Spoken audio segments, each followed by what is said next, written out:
అలాగే నా పేరు మాత్రం వెంకటమై. చాలా ప్రకారం మన ఛానల్ సబ్స్క్రైబ్ చేసుకోకపోతే ఇప్పుడే సబ్స్క్రైబ్ చేసుకోండి. పక్కనే ఉన్న బెల్ ఐకాన్ క్లిక్ చేసి ఆల్‌లో పెట్టుకోండి. నా ఫర్దర్స్ మిస్ అవ్వకుండా చూడొచ్చు. చాలా మంది చూస్తున్నారు కానీ సబ్స్క్రైబ్ చేసుకోవట్లా. So please try to subscribe and click the bell icon also. Hi friends, మీరు ఎప్పుడైనా సరే ₹5,000 ప్రొడక్ట్ ₹250కి రావడానికి గమనించారా? లేదు కదా. కానీ అమెజాన్, ఫ్లిప్‌కార్ట్ లాంటి కంపెనీస్ ఏం చేస్తూ ఉంటాయంటే కొన్ని గోల్డెన్ హవర్స్ టైంలో మెగా డీల్స్ ఇస్తూ ఉంటాయి. ఆ డీల్స్ టైంలో ఒక్కొక్క ప్రొడక్ట్ మీద 90% నుంచి 95% వరకు డిస్కౌంట్ అయితే ఉంటుంది. అయితే ఈ డీల్స్ కోసం మీరు కాన్స్టెంట్‌గా ఆ యాప్స్ చెక్ చేస్తూ ఉండలేరు కదా. కానీ మీకోసం నేను వాటన్నిటిని కూడా కాన్స్టెంట్‌గా చెక్ చేస్తూ ఉంటాను. అండ్ దాంట్లో ఎప్పుడు ఏ డీల్ పెట్టినా కూడా ఇమీడియేట్‌గా మీకు ఆ ప్రొడక్ట్‌ని అయితే షేర్ చేస్తాను. మీరు ఇమీడియేట్‌గా ఆ ప్రొడక్ట్‌ని పర్చేస్ చేయొచ్చు దాని నుంచే. అండ్ అంతేకాదు కొన్ని ఎక్స్ట్రార్డినరీ ప్రొడక్ట్స్ ఉంటాయి. వాటిని మీరు బయట ఎక్కడ కూడా చూడరు. వాటి గురించి కూడా నేను మీకు షేర్ చేస్తాను. మీరు సింపుల్‌గా చేయాల్సింది ఒకటే, కింద డిస్క్రిప్షన్‌లో మన టెలిగ్రామ్ ఛానల్ లింక్, మన వాట్సాప్ ఛానల్ లింక్, మన ఇన్‌స్టా బ్రాడ్‌కాస్ట్ ఛానల్ లింక్ ఉంటాయి. వీటిలో మీరు ఏ యాప్ ఎక్కువగా వాడతారో ఆ యాప్‌కి సంబంధించిన లింక్ మీద క్లిక్ చేసి ఆ యాప్‌లో ఉన్న మన ఛానల్‌ని ఫాలో అవ్వండి. దాంట్లో రెగ్యులర్‌గా చాలా ప్రొడక్ట్స్ అయితే మీకు అప్డేట్ అవుతూ ఉంటాయి. అండ్ ఆ ప్రొడక్ట్స్‌లో మీకు ఏది నచ్చినట్టయితే దాన్ని మీరు కొనుగోలు చేయొచ్చు వెంటనే. సో డిస్క్రిప్షన్‌లో లింక్స్ ఉన్నాయి. వెంటనే ఫాలో అవ్వండి. సో ప్రభాస్ గారు అండ్ హను రాఘవపూడి గారు వీళ్ళిద్దరి కాంబినేషన్‌లో వస్తున్న సినిమా గురించి రోజు రోజుకి ఎక్స్‌పెక్టేషన్స్ అయితే విపరీతంగా పెరుగుతున్నాయి. అంటే 'కల్కి' సినిమా గురించి అప్పట్లో అంటే 'కల్కి 289 ఏడీ' కోసం అప్పట్లో ప్రొడ్యూసర్ గారు మాట్లాడుతూ దత్ గారు ఏమన్నారంటే, "సినిమా రిలీజ్ అయ్యే వరకే ఇది చిన్న సినిమా. రిలీజ్ అయిన తర్వాత ఇది పెద్ద సినిమా" అన్నారు. అలాగే జరిగింది. బట్ ఈ సినిమాకి సినిమా వరకు కూడా కాదు. పోస్టర్‌లు రిలీజ్ అయ్యే వరకే ఇది చిన్న సినిమా. పోస్టర్ రిలీజ్ అయిన తర్వాత ఇది చాలా పెద్ద సినిమా అయిపోయింది యాక్చువల్లీ. చాలా పెద్ద సినిమా అయిపోయింది. అంటే ఓన్లీ పోస్టర్‌లకే అది అంత ఇంపాక్ట్ క్రియేట్ చేస్తే, just imagine for the content. టీజరో, ట్రైలరో ఇవన్నీ వచ్చిన తర్వాత, రిలీజ్ డేట్ అనౌన్స్ అయిన తర్వాత, రిలీజ్ డేట్‌కి ఇది దగ్గర పడుతుందన్న టైంలో, దీని మీద క్రియేట్ అయ్యే హైప్ చూసుకోండి ఒకసారి. అలా ఇలా ఉంటదనిపిస్తుంది తెలుసా నిజంగా. నెక్స్ట్ లెవెల్ ఉంటది. అండ్ ఖచ్చితంగా ఈ సినిమా కూడా 1,200,00,00,000 పైన కలెక్ట్ చేసినా కూడా ఆశ్చర్యపోనక్కర్లేదు. మేబీ ఈ సినిమా వల్ల కొన్ని కాంట్రోవర్సీస్ కూడా క్రియేట్ అవ్వచ్చేమో. అంటే ఈ left wing, right wing audience ఉంటారు కదా! రైట్ వింగ్ ఆడియన్స్‌కి బాగా నచ్చుతది.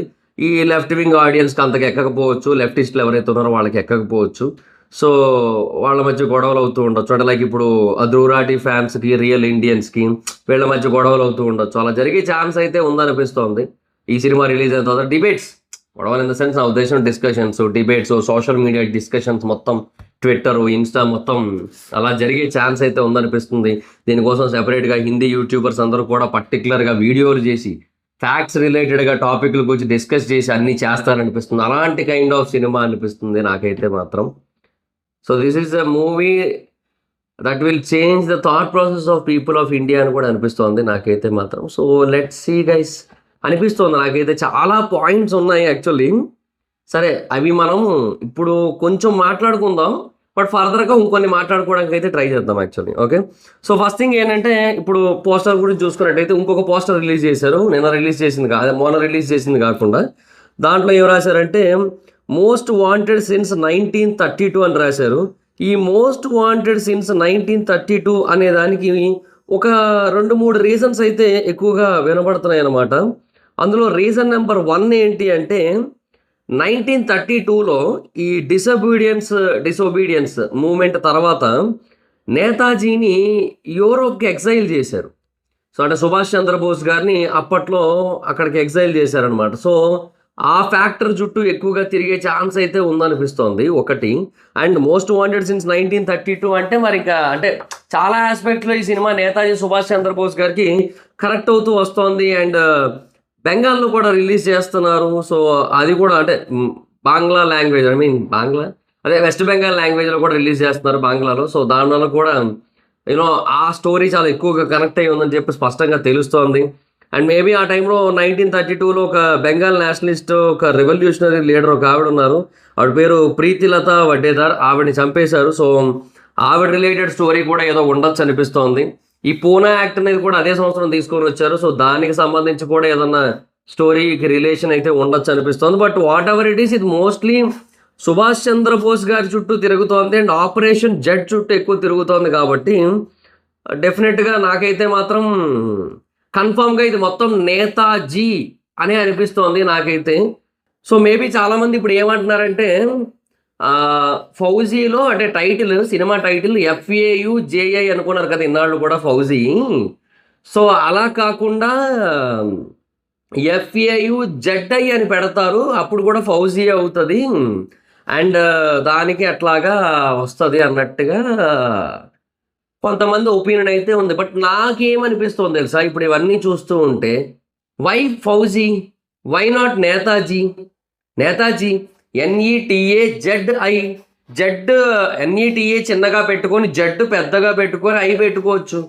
నేతాజీ అండ్ ఆపరేషన్ జెడ్ చుట్టూ కూడా ఎక్కువ తిరుగుతుందండి. ఇక్కడ కూడా మళ్ళీ డిక్రిప్స్ జెడ్ టుమారో అని చెప్పి వాళ్ళు చాలా క్లియర్గా చెప్తున్నారు. యాక్చువల్లీ దాంట్లో కూడా ఏదో ఉందనిపిస్తుంది, బట్ ఎగ్జాక్ట్గా ఏం తెలియట్లేదు. మేబీ అంటే దాంట్లో ఏమైనా హిడెన్ మీనింగ్ ఏమైనా ఉందా అనే కైండ్ ఆఫ్ ఫీలింగ్ కూడా వస్తుంది నాకైతే. But what ever it is, నాకు అనిపిస్తుంది ఏంటి అంటే ఆ జెడ్ ఏదైతే ఇలాగుందో అండ్ మేబీ ఇలాగ ఒక జెడ్ కూడా వేసినట్టయితే అదేమైనా స్వస్తిక్ ఏమైనా అవుతుందా? బేసిక్గా స్వస్తిక్ ఇలా ఉంటుంది. యాక్చువల్గా అది కూడా ఒక రకంగా జెడ్ లాగే ఉంటుంది. యాక్చువల్లీ స్వస్తిక్ను కూడా మీరు గమనించినట్టయితే ఇలా వచ్చి ఉంటుంది కదా. సో అదొక రకంగా జెడ్ లాగే ఉంటుంది. సో జెడ్ ఇట్లా పెట్టి ఇంకో జెడ్ తీసుకొని వచ్చి అట్లా తిప్పి స్వస్తిక్ ఏమైనా చేస్తే అది అటు తిప్పి ఇటు తిప్పి హిట్లర్ కూడా కనెక్ట్ అవుతుంది. హిట్లర్ ఆస్పెక్ట్ కూడా ఉంటుంది యాక్చువల్గా సినిమాలో అప్పుడు. సో మేబీ అంటే ఇవన్నీ నా ఊహాగానాలు మాత్రమే, ముందే చెప్పేస్తున్నాను. ఇవేవి కూడా రియల్ కాదు. రియల్ అయ్యే అవకాశాలు ఉన్నాయి, బట్ ఇవి రియల్ అయితే కాదు. నాకు అనిపిస్తుంది, నేను నా మనసులో అనుకుంటున్న ఒపీనియన్స్ ఏవైతే ఉన్నాయో అవి నేను ఈ వీడియోలో పెడుతున్నా అంతే, అంతకుమించి ఇంకేయట్లేదు. సో ఆ స్వస్తిక్ అనేది బేసిక్గా హిట్లర్ కూడా చాలా బలంగా నమ్మేవాడు. అండ్ ఆపరేషన్ జెట్ అనేది జపాన్కి కూడా కనెక్షనే. సో ఈ ఎల్ఐస్ అనే కాన్సెప్ట్ ఏదైతే ఉందో వాటన్నిటికీ కూడా ఈ జెట్ అనేది కొంచెం సింక్ అవుతోంది. అండ్ సుభాష్ చంద్రబోస్కి అది కనెక్ట్ అవుతోంది. అండ్ ఈ 1932 అనేది కూడా చాలా ఇంపార్టెంట్ అవుతోంది. So and Bengal revolutionary leaders చుట్టూ కూడా స్టోరీ తిరిగే ఛాన్స్ అయితే ఉంది. సో అందుకు మేబీ నేతాజీ NETAZI అని పెడతారేమో అనిపిస్తోంది నాకైతే. మేబీ సినిమా పేరు వై నాట్ అలా కూడా అవ్వచ్చు కదా. ఒకవేళ అలాగుంటే బాగుంటుందా, ఫౌజీ ఉంటే బాగుంటుంది అంటే FAUZI పెడితే బెటరా, లేదంటే NETA రాసి ZI పెడితే బెటరా అనేది మీ ఒపీనియన్ ఏంటో కింద కామెంట్ సెక్షన్లో తెలియజేయండి. సో నాకైతే మాత్రం నేతాజీ పెడితే బెటర్ ఏమో అనిపిస్తుంది నాకైతే. సో అంటే మేబీ పాన్ ఇండియన్ కనెక్షన్ అయితే ఉంటుంది. సో అండ్ డెఫినెట్గా ఇండియా అంతా కూడా షేక్ అయ్యే ఛాన్స్ కూడా ఉంది సినిమా రిలీజ్ అయిన తర్వాత. సో అదైతే చాలా స్పష్టంగా తెలుస్తుంది. అండ్ ఇప్పుడు ఆ పోస్టర్లో కూడా పర్సన్ నడుస్తూ ఉంటే కింద ఒక మ్యాప్ కనబడుతుంది. యాక్చువల్లీ అంటే మ్యాప్ కాదు, సారీ, ఫ్లాగ్ కనబడుతుంది.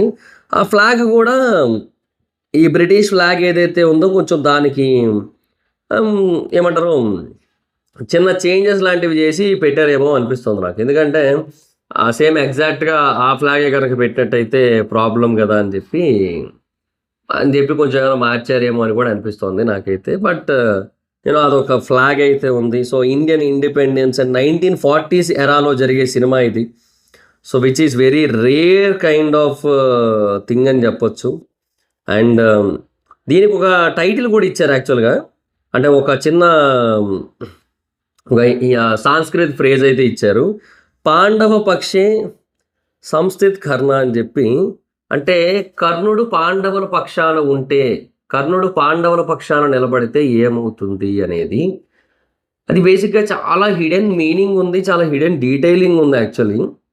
అయినా ఇంకొకటి, ప్రభాస్ గారిని కర్ణుడి కాన్సెప్ట్ అసలు ఎక్కడా వదలట్లేనట్టు ఉంది కదా. సలార్ కూడా అంతే, ఆల్మోస్ట్ సలార్ కూడా అంతే కదా. ఇప్పుడు దుర్యోధనుడి కోసం కర్ణుడు నిలబడినట్టు ఇక్కడేమో వన్ మ్యాన్ ఆర్మీ, వరదరాజమన్నార్ కోసం దేవా నిలబడను.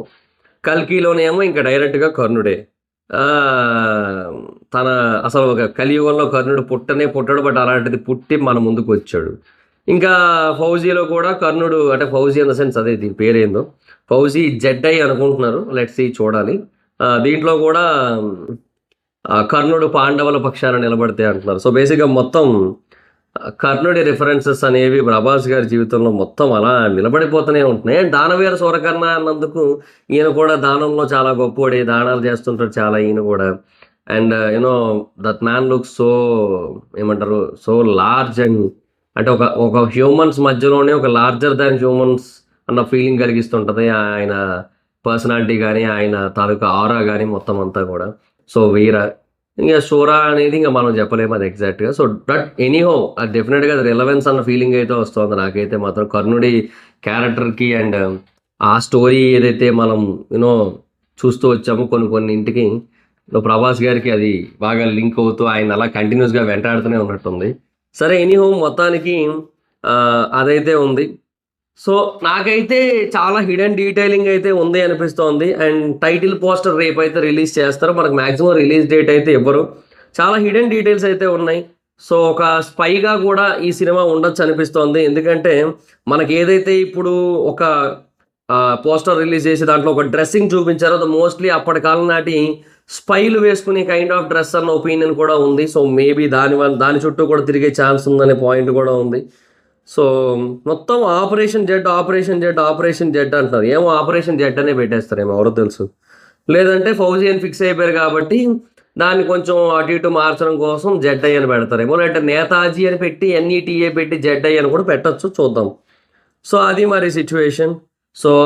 So exciting and so fantastic అసలు. సో 11/7కి వస్తుంది రేపు పోస్టర్ అయితే మాత్రం. సో డెఫినెట్గా మైండ్ బ్లోయింగ్ ఉంటుంది అనే కైండ్ ఆఫ్ ఫీలింగ్ అయితే ఉంది. సో లెట్స్ సీ గైస్, చూద్దాం. సో మీకు ఎలా అనిపించింది ఆ పోస్టర్ అండ్ ఎంతమంది రేపు టైటిల్ పోస్టర్ కోసం వెయిటింగ్ కింద కామెంట్ సెక్షన్లో చెప్పండి. అండ్ నేను చెప్పింది మేబీ మీకు కరెక్ట్ అనిపించిందా, నేతాజీ అనేది పెడితే బాగుంది అనిపించిందా, మీ ఒపీనియన్ ఏంటో కింద కామెంట్ సెక్షన్లో తెలియజేయండి. So that's guys, this the video కనుక మీకు నచ్చినట్టయితే లైక్ చేసి వీడియోని షేర్ చేయనప్పుడు కారణం మన ఛానల్ సబ్స్క్రైబ్ చేసుకోకపోతే ఇప్పుడు సబ్స్క్రైబ్ చేసుకోండి. పక్కనే ఉన్న బెల్ ఐకాన్ క్లిక్ చేసి ఆల్లో పెట్టుకోండి. నా ఫర్దర్ వీడియోస్ మిస్ అవ్వకుండా చూడొచ్చు. చాలా మంది చూస్తున్నారు కానీ సబ్స్క్రైబ్ చేసుకోవట్లా. So please try to subscribe link the bell icon also. నా ఇన్స్టాగ్రామ్ ఐడి ఎవరు అక్కడ వచ్చి ఫాలో అవచ్చు. Thank you so much. బాగా వీడియో నెక్స్ట్ వీడియో. బై.